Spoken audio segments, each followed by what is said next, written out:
बोलती किताबें में आप सबका बहुत बहुत स्वागत है। किसी ने सच ही कहा है, सपने उन्हीं के पूरे होते हैं जिनके सपनों में जान होती है।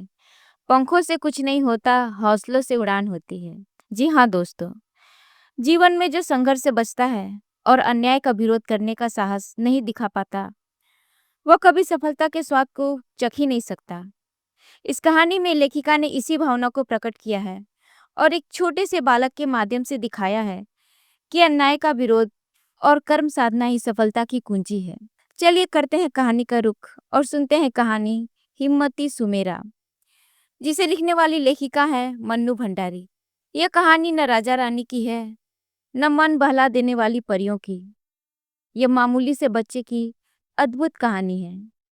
इस बच्चे के पास एक पुराना बस्ता है जिसमें वह अपनी कॉपी किताब भरकर स्कूल जाता है। उसके पास ढेर सारी हिम्मत भी है जिससे मुश्किल काम भी वह आसानी से कर लेता है।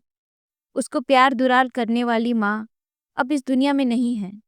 केवल एक पिता है जो सारा दिन बस अड्डे पर या इधर उधर माल ढोता है। बच्चे का नाम है सुमेर सिंह, पर सब लोग उसे सुमेरा कहते हैं। रात में सुमेरा के पिता उसे अपने पास लिटाकर बहुत प्यार करते हैं। उसे दुनिया भर की बातें बताते हैं। सच्चाई और ईमानदारी की घुट्टी उन्होंने सुमेरा को बचपन से पिलाई है। सुमेरा के नन्हे मन में यह बात पत्थर की लकीर की तरह जम गई है कि चोरी, झूठ और बेईमानी से बढ़कर कोई पाप दुनिया में नहीं है। एक दिन शाम को खाना खाकर और घर का सारा काम पूरा करके सुमेरा पढ़ रहा था।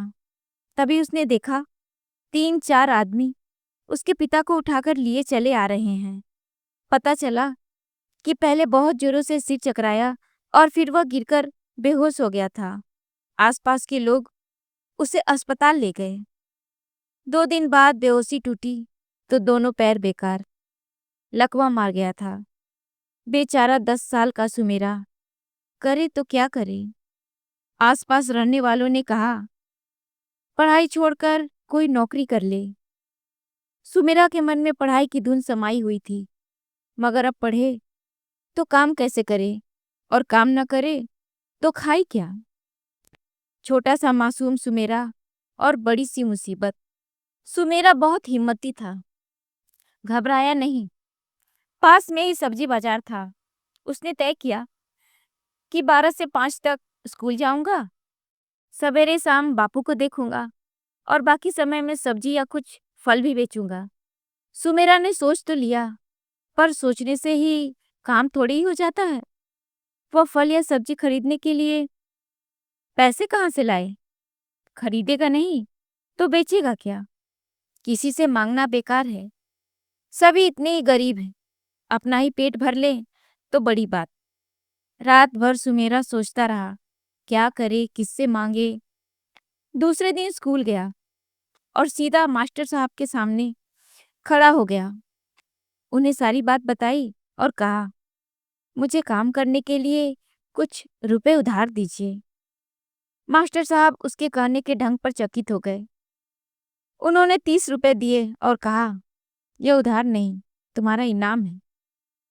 इनाम किस बात का? मैंने कुछ किया भी नहीं।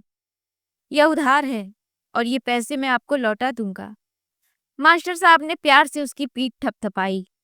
सुमेरा ने मंडी जाकर 30 रुपए में संतरे की एक पेटी खरीदी, स्वयं सिर पर उठा लाया।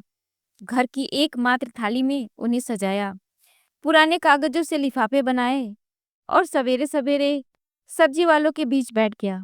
गा गा कर, आवाजें लगाकर आखिर शाम तक 36 रुपए के संतरे बेच दिए।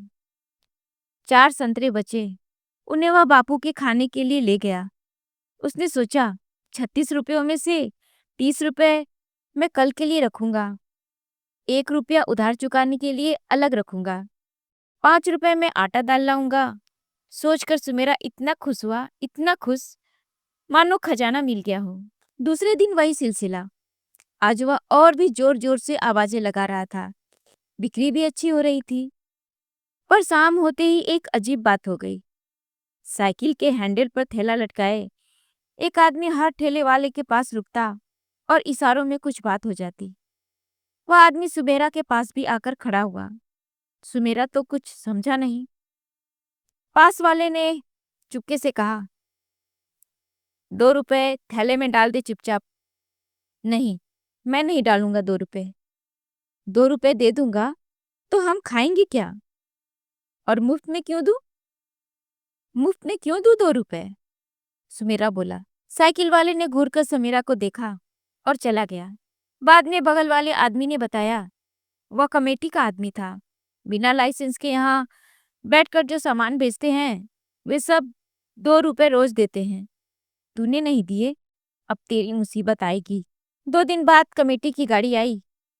कुछ लोग भाग गए। सुमेरा जहां का तहां बैठा रहा। 4-5 लोग गाड़ी से उतरे और उसका सारा सामान उठाकर ले गए। रात भर सुमेरा सोचता रहा।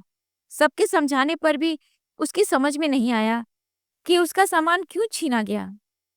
उसके पास लाइसेंस नहीं था तो लाइसेंस दिलवा देते, लाइसेंस के बदले पैसे ले लेते। उसका बापू न बोल सकता था न चल सकता था। वह करे तो क्या करे? हिम्मत हारना तो सुमेरा ने सीखा ही न था। याद आया, छुट्टी के दिन कभी कभी वह बापू के साथ बस अड्डे जाता था। रास्ते में राजा निवास पड़ता था। बापू कहते थे, यहाँ दिल्ली के राजा रहते हैं। उसने कई बार कोठी में झांकने की कोशिश की पर राजा कभी दिखे नहीं। वही अब राजा के पास शिकायत करने जाएगा, अपना माल वापस लेगा और उस आदमी को सजा दिलवाएगा। सवेरा होते ही वह दौड़ पड़ा। पहरेदारों ने उसे अंदर घुसने नहीं दिया। उसने बहुत कहा, मिन्नतें की, उसकी एक न चली। वह सड़क पर बैठ गया। सोचा, कभी तो राजा बाहर निकलेंगे, तब अपनी बात सुनाऊंगा। इन पहरेदारों की भी शिकायत करूंगा। 11 बजे के करीब एक बड़ी सी मोटर गाड़ी अंदर से निकली। दोनों पहरेदारों ने सलाम ठोका। जब तक सुमेरा अपनी जगह से उठकर आता तब तक सर से गाड़ी निकल गई। अब क्या हो? राजा साहब तो चले गए। वह सोच में पड़ गया। फिर सुमेरा सोचने लगा, राजा साहब गए हैं तो लौटकर भी आएंगे। मैं घर नहीं जाऊंगा। आज बापू को भी नहीं देखूंगा। जब तक राजा साहब को अपनी बात नहीं बता देता यहाँ से हिलूंगा भी नहीं। शाम को दूर से ही वह गाड़ी पहचान गया। दौड़कर बिना किसी डर के दोनों हाथ फैलाकर बीच सड़क में खड़ा हो गया। गाड़ी रोककर ड्राइवर ने उसे फटकारा। दरवाजे से दरबान दौड़कर उसे खींचने लगे पर वह छूटकर राजा साहब की खिड़की के पास आ गया। राजा साहब, मेरी बात सुनिए। मैं सवेरे से खड़ा हूँ। आपको मेरी बात सुननी ही पड़ेगी। मेरे साथ न्याय करना ही पड़ेगा। कहते कहते वह सुबकने लगा। पता नहीं सुमेरा के चेहरे पर कुछ था या उसके कहने के ढंग में। राजा साहब ने उसे कोठी के अंदर जाने को कहा। राजा साहब सोफे पर बैठे हुए सुन रहे थे। सुमेरा सामने खड़ा सुना रहा था।